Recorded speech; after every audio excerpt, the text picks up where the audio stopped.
반갑습니다. 구름책방의 김상우입니다. 벌써 5월이 다 지나고 6월이 됐습니다. 여러분 지난 한 달 동안 어떻게 보내셨는지 모르겠네요. 독서 생활은 어떠셨는지요? 많은 책들, 또 좋은 책들 보셨나, 만나셨나 모르겠습니다.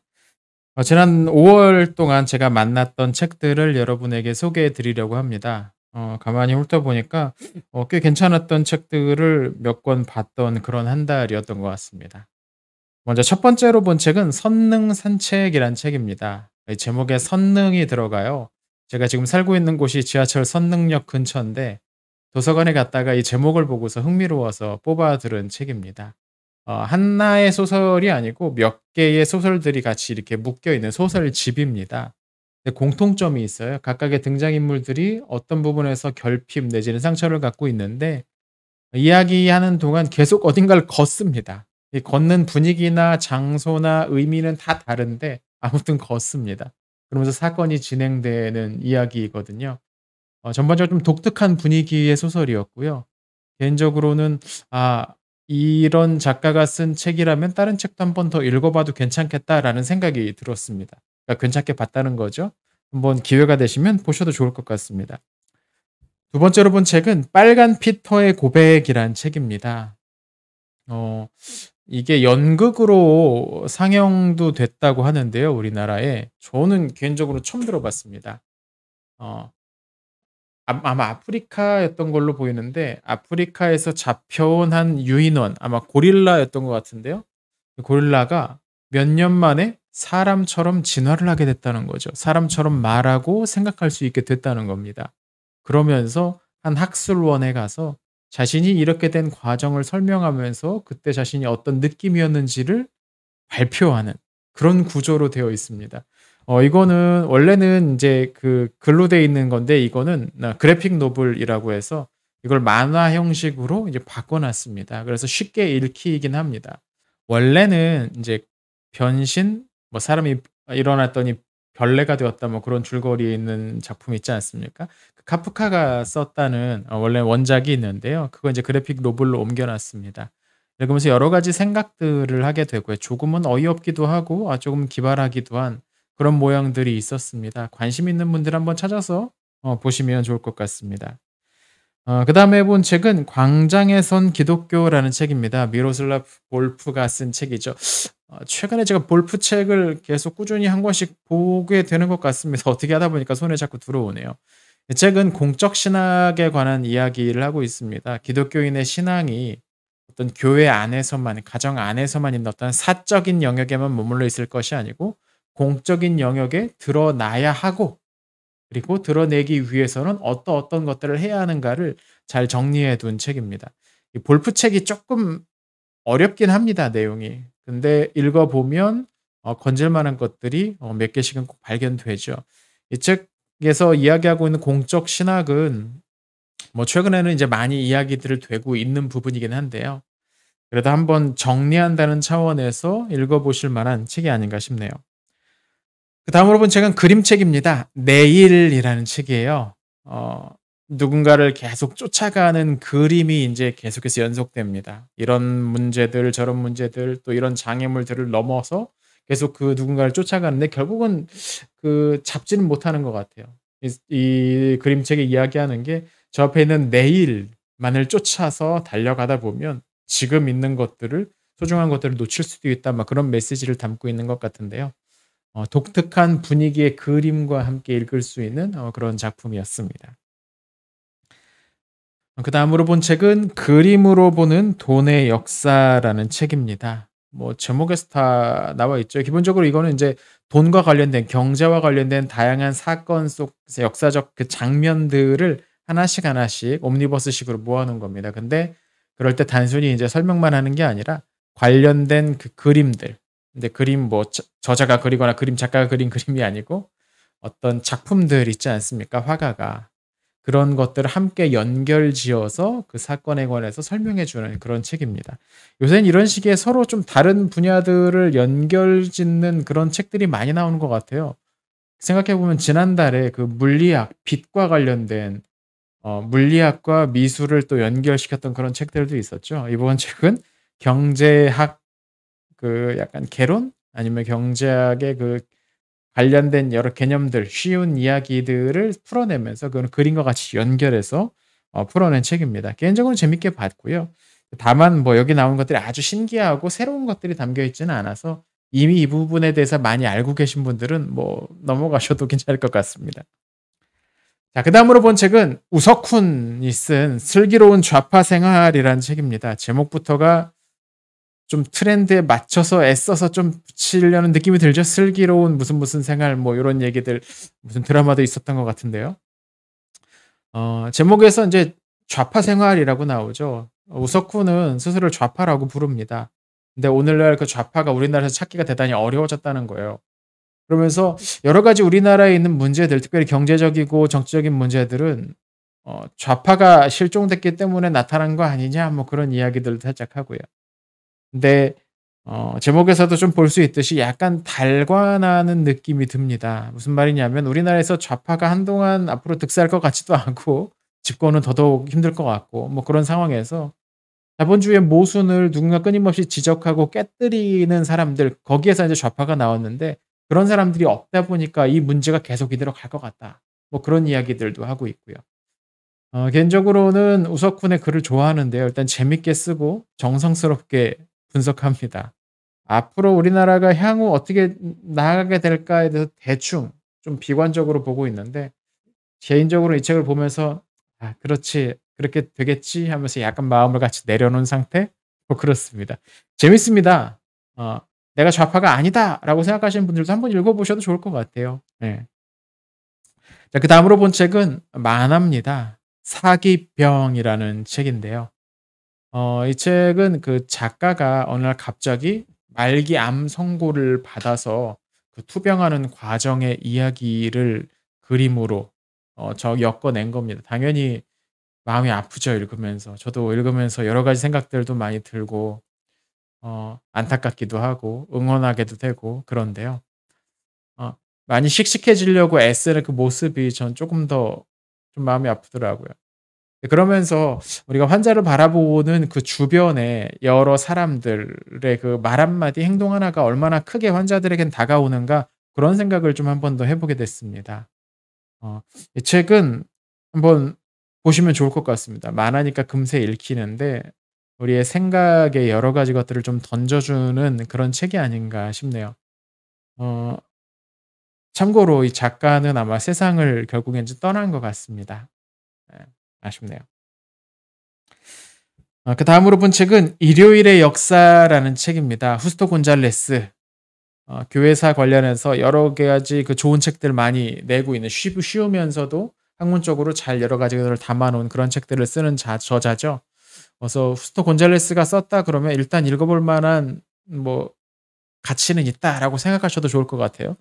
이 책은 제목에서 알 수 있듯이 일요일의 역사 그러니까 일요일이 어떻게 오늘날 기독교인들에게 이런 무게감으로 다가오게 되었는가를 그 역사적 과정을 추적한 책입니다. 어 지난 월요일에 업로드했던 이 책 가지고서 북스토리 소개하는 영상을 올렸는데요. 앞으로 이 책 가지고서 몇 개 더 영상을 또 만들 것 같기도 해요. 관심 있게 계속 지켜봐 주시면 좋을 것 같습니다. 어 한번 읽어 보시면 후회하지 않으실 것 같네요. 자, 그다음으로 본 책은 터키인 저자가 쓴 에세이입니다. "나는 다시는 세상을 보지 못할 것이다."라는 책인데요. 몇 년 전에 터키에서 쿠데타가 한번 발생했었다가 실패로 돌아갔습니다. 뭐 여러 가지 얘기가 있습니다. 이 쿠데타가 에르도안이 일으킨 거 아니냐. 그래 가지고 정적들을 제거하기 위해서 뭐 뒤에서 뭔가 공작이 있었던 게 아니고 뭐 그런 이야기가 나올 정도로 너무 쉽게 진압이 돼서요. 근데 그 쿠데타 실패한 이후로 에르도안이 인제 작정하고 자기의 그 평소에 자기한테 싫은 소리 했던 사람들을 다 잡아 가두고 고문하고 뭐 그런 일들을 저질렀습니다.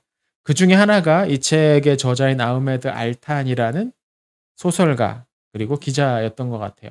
말도 안 되는 재판이고 억울하죠. 이 책은 그렇게 인제 구치소에 갇히고 교도소에 갇혀서 자신이 느낀 것들을 하나하나 적어서 편지로 밖에다 보내서 이제 밖에 있는 편집자가 엮어서 낸 책인데요. 자유라는 것이 얼마나 소중한 것인지 또 무엇인가 제한되는 게 얼마나 슬프고 무섭고 괴로운 것인지 뭐 그런 여러 가지 생각들을 해 보게 만드는 책이었습니다.